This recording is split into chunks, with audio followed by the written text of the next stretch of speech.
राधे राधे। आज आमे माने पढ़िबा श्रीमद् भागवतरे तृतीय स्कंद सप्तदश अध्याय।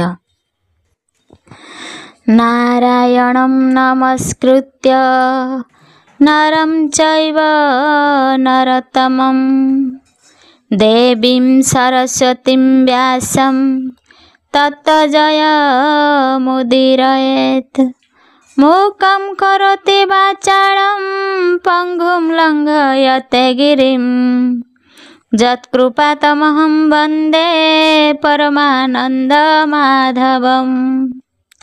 निगमकल्पतरुगलितं फलं सुखमुखादमृतं द्रवसंयुतं पिबत भागवतं रसमालयं मुहुरहरसिका भुवि भावुकाः। मैत्रेय उवाच ब्रह्मावचन देवगणे शुणिले कल्पित कारणे विधाता पादे प्रणमिले आनंदे निज पुरे गले। दितिंक साप आज्ञा पाई पुत्रंक जन्म से हुई सते बरस पूर्ण हेला बेनी बालक प्रसविला। से बेनी पुत्र जन्म काले निगम द्वंद अंतराले घोर उत्पात भयंकर देखी कंपिले सुर नर। चर चर अंगे मही कंपिला महाभय पाई दहिबा प्राय अष्ट दिगे दिशन्ति अनल संजगे। भूमि उल्लुक वज्र संगे समुद्र कंपिला तरंगे। एकी सबहई पवन उच्चे करई घर सन घोर प्रचंडे बात बळे वृक्षे उड़िले अंतराळे। ध्वनि पुरिला दश दिश निबिड़ अंधार आकाश गगने जेते ज्योति थिले घोर तिमिर प्रकाशिले। गगने नदी सई पथ तेजे आकाशे गला ग्रस्त। नदींक जल सुखी गला नदी तापंक प्रकाशिला। आकाशे चंद्र दिवाकर मंडल दिशे अंधकार। निर्घाते रथ घोष देले जेन्हे गर्जई अंतराळे। भैरव गण पूर्व मुखे नाद करन्ति अति दुखे। करन्ति अति घोर सन तुंडे की जल हुतासन। शृगाल स्वान आदि खरे नाद करन्ति अति घोरे। गंधर्वे सूर्य मुखे मिली कांदन्ति ऊर्ध्वे मुख तली। वृक्षु पड़न्ते पक्षी गणे अरण्ये पशु घोर शोने। मूत्र पुरीश उत्सर्गति पति पत्नी महाभीति। गाव दुहन्ते रक्त स्रावे गगने घोर नाद शुभे।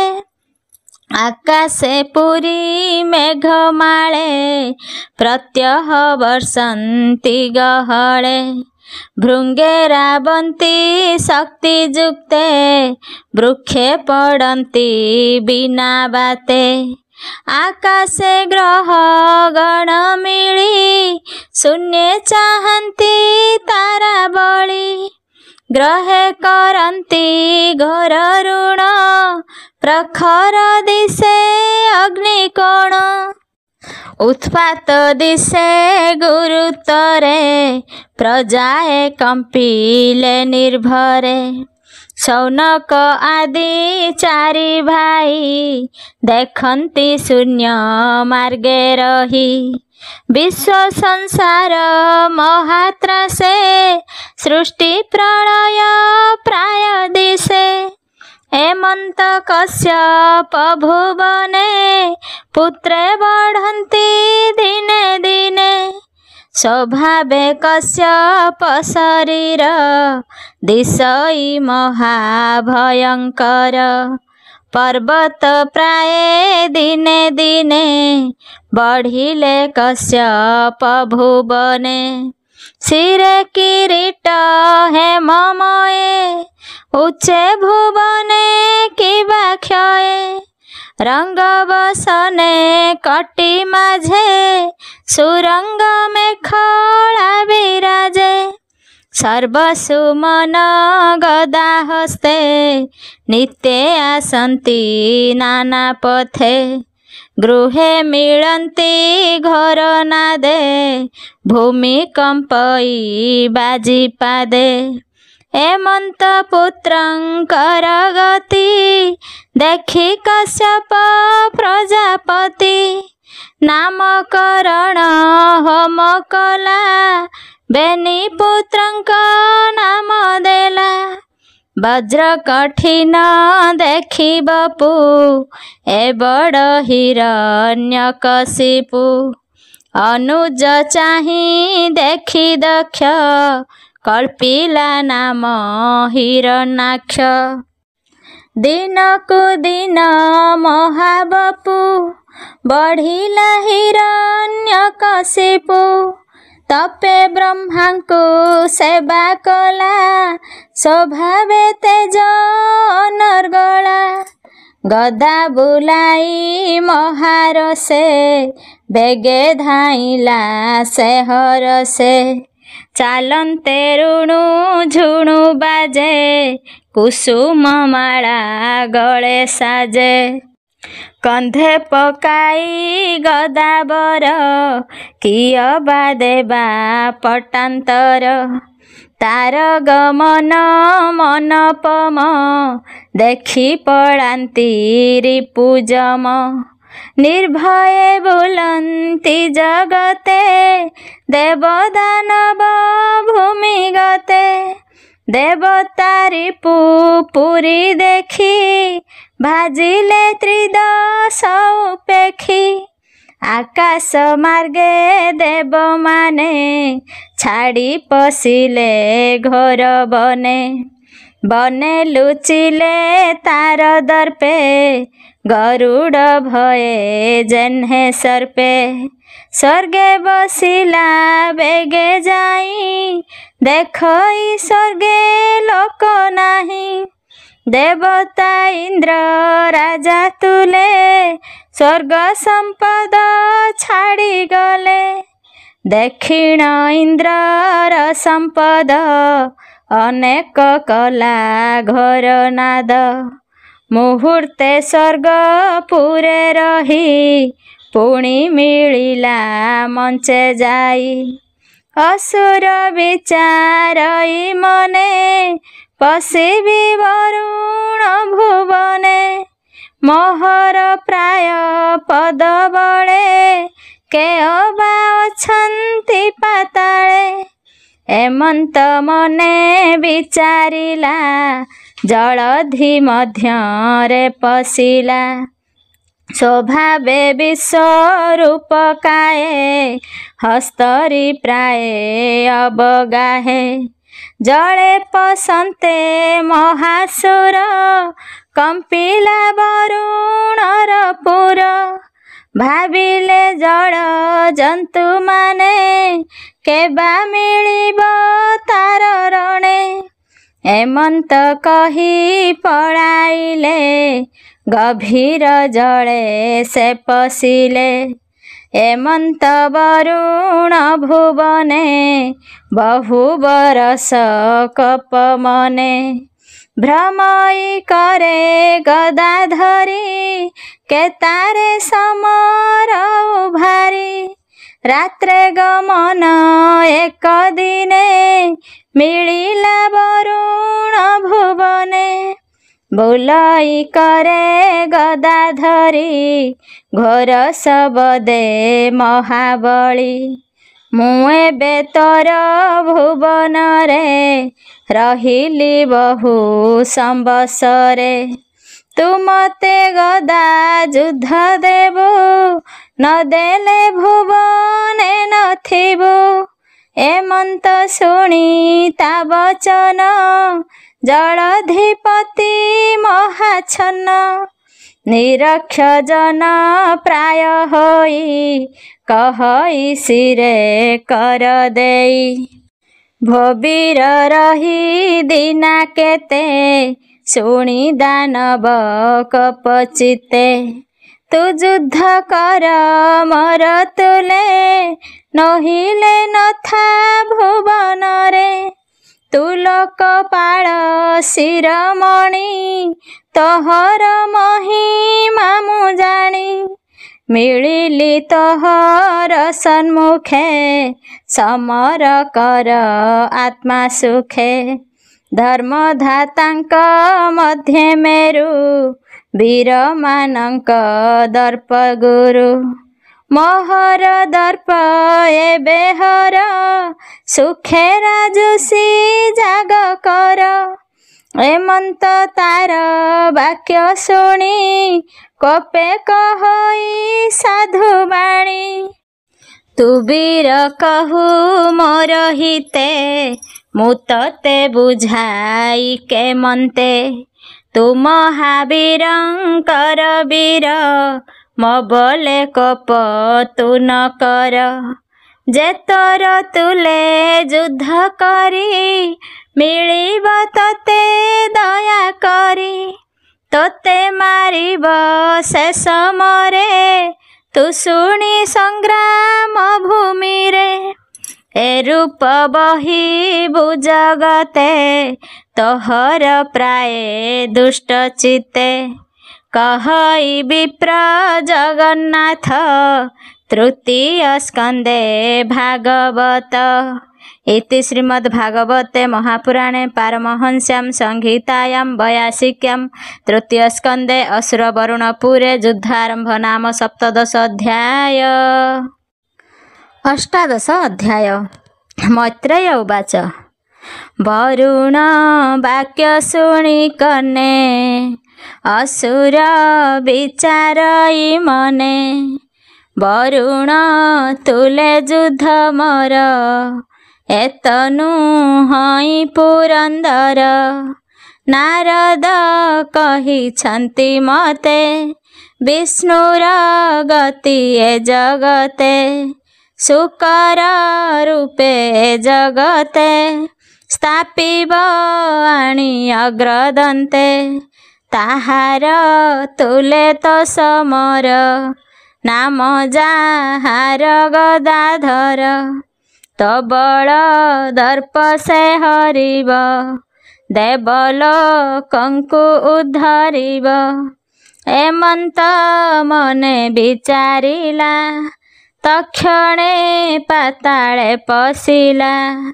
देखई गोविंदर गति दर्शन अग्रे वसुमती आदित्य प्राय तेज देखी भये बुझिला बेनी आखि पुणी क्षण के चक्षु फेई विष्णु को देखी विचारई नारद वाक्य जेबे सत मुहि देखई विपरीत ए मृग कानन गोचर पंक दूषित ए सुकर कहे असुर मुख चाही दशनु बेगे थुअ मही पाताल लोकंकु मेदिनी पूर्वे देइछि पद्मजनी जेबे मेदिनी न छाड़िबु मो मुखु भले न बर्तिबु सुरधम तु बोलाऊ जेणु शुकर रूप बहु मोररी पुंक शुभ चिंती तू बहु शुकर आकृति माया रे मारु तू असुर कपट धर्म ए तहर तोर महर गदा युद्धे त्रिदश देखन्तु आनंदे तोर मूर्धनि गदा घाते बेगे उड़ीब महाबाते बळी हरंती जेबे देबे तोहर मरण देखिबे मुसळी नासे वृक्ष जन्हे त्रिदशे होइबे ते सने एमन्ते असुरर बाणी ता शुणी कंपिला धरणी जड़े पड़िला महाकाय गोविंद देखी भूमि भये बराह रूपे कोप मने सप्रपहारे हस्ती जेन्हे करीण गदा दृढ़ पाणी वज्र निष्ठुर प्राय जानी बोले बराह मुख चाही तोर बदने लज्जा नाही देवंक ईश्वर बोलाऊ शुकर रूप गुण बहु एमन्ते असुर बचने कोप बसिला विष्णु मने धरणी समुद्रर कूले दंतुर खिले विष्णु तले निज मूरति गदाधर कियबा देवा पटांतर देखि आनंद देवगण करन्ति पुष्प बरसण ब्रह्मादि देवगण मिली स्तुति करन्ति भुज तोड़ी असुर देव स्तुति शुणी कोपे उठिला शिर झुणी विष्णुर हस्ते गदा साजे कांचन जसन विराजे कोपे कंपिले भगवान शुणी असुर दुर्वचन प्रचंड मंद मंद हासे असुर मुख चाहि रसे मन वचन सूचि भावे मोर महिमा शुण एबे। श्री भगवान उवाच आम्भे जे प्रकृत बराह खोजु कुकुर तोर न्याय तू किंपा आत्मश्लाघा करू न जीवु तू मृत्यु मुखरु वीर पुरुषे न करिवे तोर प्रशंसा एहि भावे तू ही जे जलवासींकर हरिछु संपत्ति आवर से हेतु आम्भ गदा घाते बाहर करिबु निश्चिंते काय क्लेशरे व्यस्त अछु ए स्थानु जीवा तू न इच्छु तोहर प्राय वीरगण मतुले के करिब ऋण तुमर पासे दंभ होई विश्वास कहु किस पाई आकाशे देवगण जेते देखी तोहर गदा हस्ते आकाश छाड़ी पड़ाइले मोहर संगते मिलिले मु आज संग्राम करिबी एहांकु संकटु तारिबी गदा प्रहारी तोर हृदय देवंकु स्थापी निज पदे एमन्ते बराह वचने हिरण्य शुणी कप मने स्वभावे दृष्ट महाबली गर्जई गदा हस्ते तोली शबदे भुवन कंपिला बराह अंगे प्रहारिला से हरि निज भुज बेले दृष्ट प्रहारु बंचाइले पुणी असुर गदा हस्ते प्रचंड भावे शून्य पथे गदा बुलाई अति रोषे पिटिला विष्णु पृष्ठ देशे शुभिला वज्र घड़ी अधर दशने कामुड़ी से गदा बंचाई मुरारी दक्षिण करे गदा धरी पिटिले असुरर मुंडे वज्र जे सने गिरी खंडे एमंते हरि हिरण्याखे देवे देखंती अंतरिखे बेनी शरीरे गदाघात शुभई जेन्हे वज्रपात जिणिबा प्राय अन्य अन्य करंती युद्ध कप मने गदा प्रहारे जानु बखे कपे बसिला से प्रत्यक्षे फाटिब होई श्रोणीधार बशेष युद्ध महाघर गदा विचित्र गति करी बेगे पिटई गदा धरी अन्यान्य युद्ध भयंकर कंपई धरणी सागर शबद शुभई प्रचंडे जेन्हे जूझंती बेनी संढे एमंते हरि हिरण्याखे युद्धे मिलंती अंतरिखे मिलिले देव ऋषि आदि कपड़े अंजलि आच्छादी विधाता शून्य पथे थाई स्तुति करंती विष्णु चाहि हे देव देव तो चरणे आंभे जे पशिलु शरणे गुरु ब्राह्मण देवंकर निश्चय निष्ठ असुर निर्भये गदा घेनी करे युद्धर अर्थे तिनि पुरे भ्रमई अति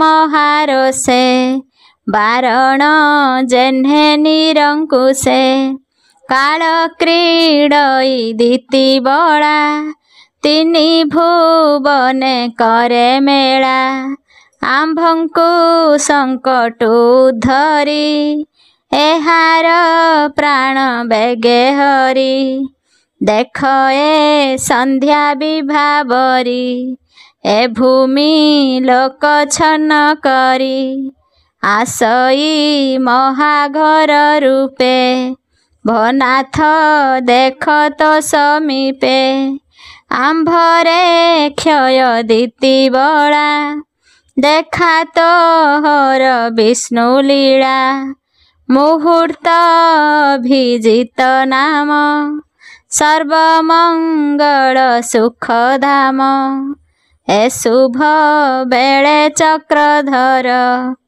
आंभंकु संकटु धर एमंते असुर विनाश अति विकले स्तुति कले बराह रूपी पाद तले सुजने चिंती अनुक्षणे से यज्ञ बराह चरणे हरि चरणे करी आस कहई जगन्नाथ दास इति श्रीमद्भागवत महापुराणे परमहंस्यां संहितायां 82 तृतीय स्कंदे हिरण्याक्ष युद्धकरणे नाम 18 अध्याय।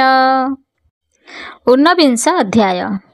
मैत्रेय उवाच एमन्ते ब्रह्मार वचन शुणी सन्तोष भगवान अमृत प्राय शुणी कर्णे असुर बधे सावधाने दक्षिण हस्ते गदा धरी हुंकार नादे दैतारी प्रहार कले कर्ण मूले गदा पड़िला हस्तु तले विष्णुଙ୍କୁ हिरण्याक्ष चाहि शास्त्रर धर्म विचारई आयुध नाही एहा हस्ते एहाकु मारिबि केमन्ते एमन्त विचारे असुर अन्ते शुभिला हाहाकार ता शुणी प्रभु गदाधर संभ्रमे तोलिबे निकर भय न कर तुम्भे केही कहन्ति देवगणे चाहि एमन्त कही देवराज ऊर्ध्वे तोली से दक्ष भुज निज आयुधे देई मन तक्षणे जानी सुदर्शन बेगे धाइले शून्य व्यापी तेजे विराजे शून्य रूपी विष्णुर करे मिली जाई दितिर पुत्र न जानई देवे डाकन्ति शून्य पथे चक्र को चाहि विष्णु हस्ते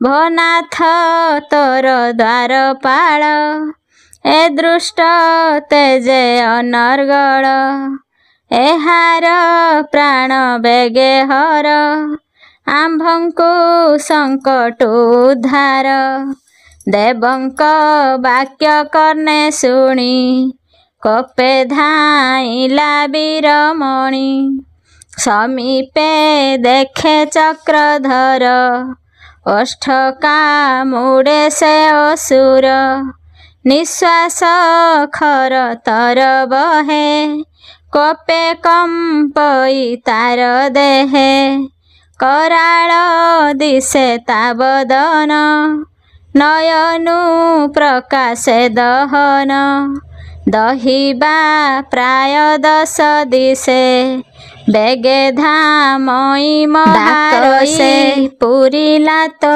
काल मोगदा प्रहार संभाळ एमन्त कही कप भरे पिटिला विष्णुଙ୍କ उपरे यज्ञ सुकर भगवान शत्रुर प्रहार देखिण बाम पादरे संभाळिले शत्रुर प्रहारु बंचिले पुणी कहिले भगवान मते तू जानिबु हिरण्य पुणी तो गदा हस्ते धर मोह संगरे युद्ध कर एहा शुणिण रक्ष वीर प्रहारे गदा अंतराळ गदा शिवा देखी हरि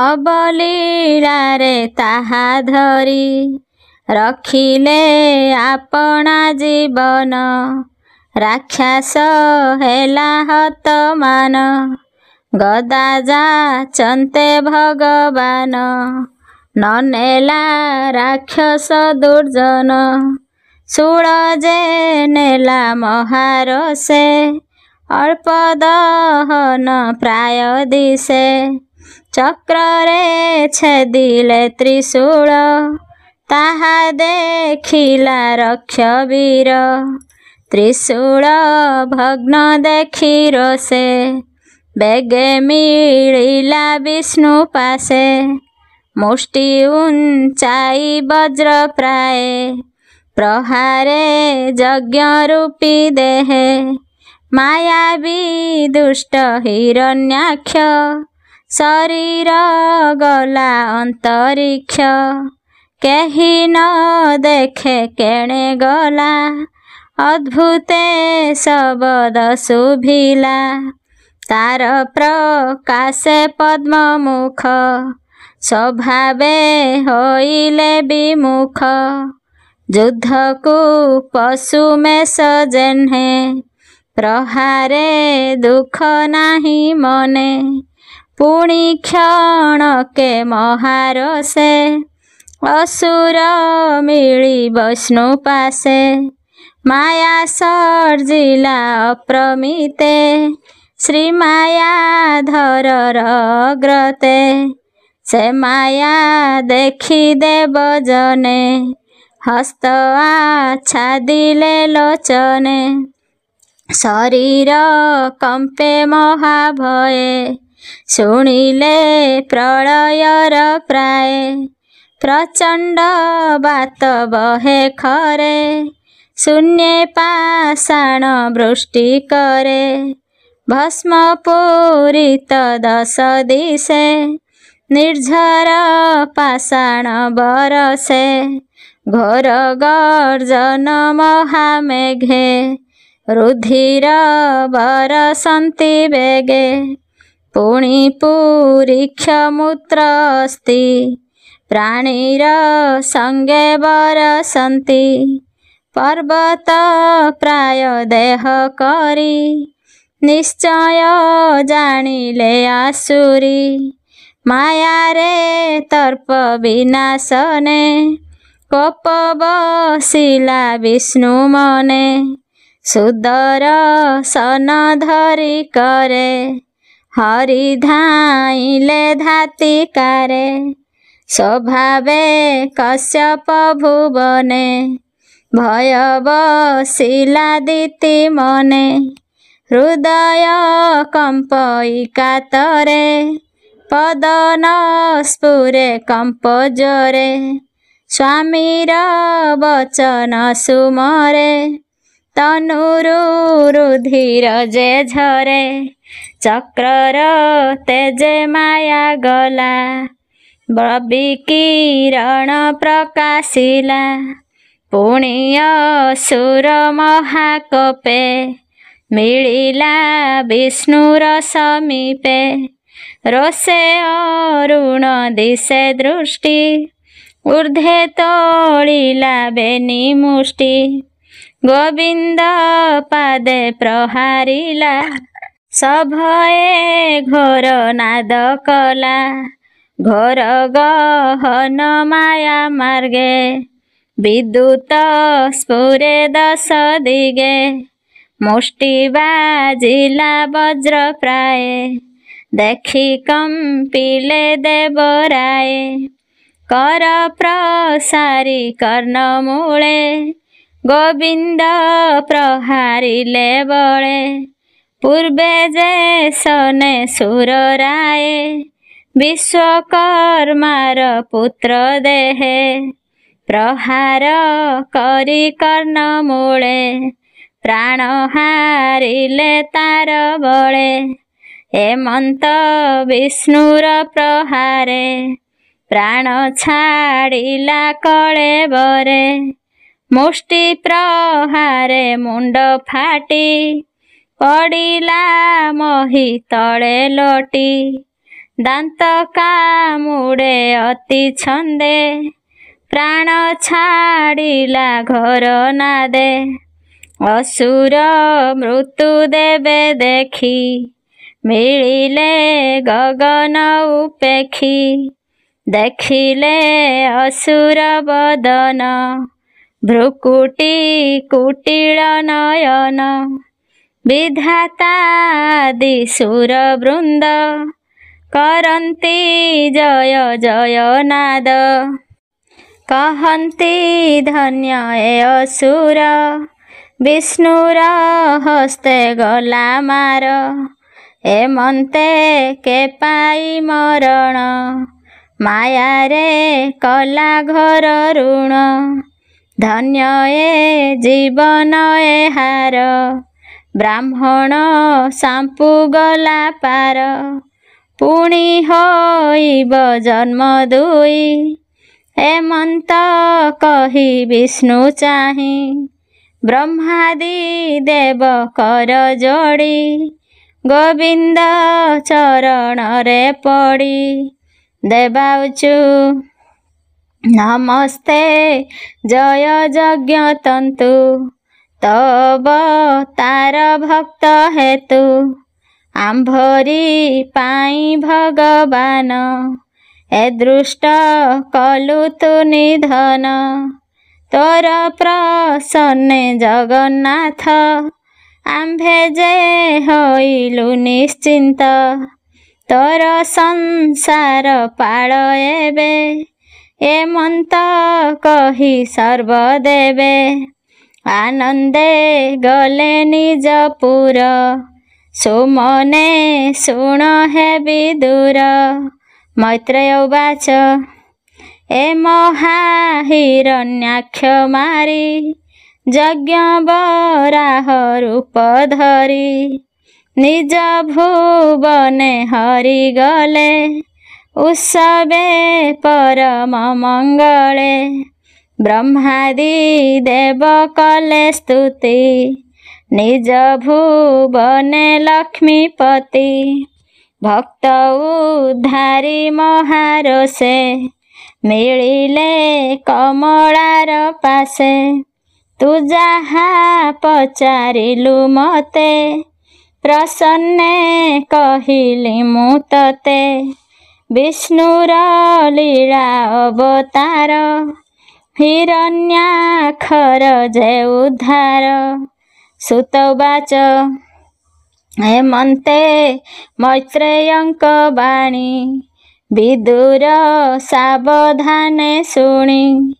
परमानंद खेल लीला ताकर्णे शुणी नृप बला आनंदे शुण एक मने नाना प्रकार ए भुवने ताहांक जस कने शुणी भव सागरु तरे प्राणी कृष्णर गुण अवतार करे अमृत रस सार शुणिबा जने कर्ण द्वारे किंपान तरिबे संसारे बनस्त गज जले पशी कर पखाळन्तेण आसी जले तरन्ते पद्मवने कुंभीर ग्रासन्ते तक्षणे चरण न पारिलाणी अनेक हस्ती ताकु आणी न पारी होइला विषाद चित्ते चिंतिले विष्णुपाद तक्षणे प्रभु चक्रपाणी गजर खिले ग्राह हाणी तार चरणे मुनि वृंदे नाना प्रकारे जोग साधे अभय पादे से मिलंती जे जन नाना भाव चिंती एबे हो शुण परीक्षित अमृत रस भागवत शुकर रूपे नारायण कले पालन संहारण धरणी उद्धरिले दान्ते क्रीड़ा विहरे ए जगते एकथा श्रवण कीर्तन क्षणे बंचन्ति जेउ जन ब्राह्मण बध करिथिले दोष न लागे ताकु भले ए पुण्य जस हरि कथा धन आयुष मोक्ष दाता प्राण इंद्रिय सुख भावे दुर्गति दृष्ट बुद्धि देवे भाषा प्रबंधे भागवत कहिले विप्र जगन्नाथ इति श्रीमद्भागवते महापुराणे पारमहंस्यां संहितायां 82 तृतीयस्कन्धे हिरण्याक्षवध्यकरणे नाम 19 अध्याय।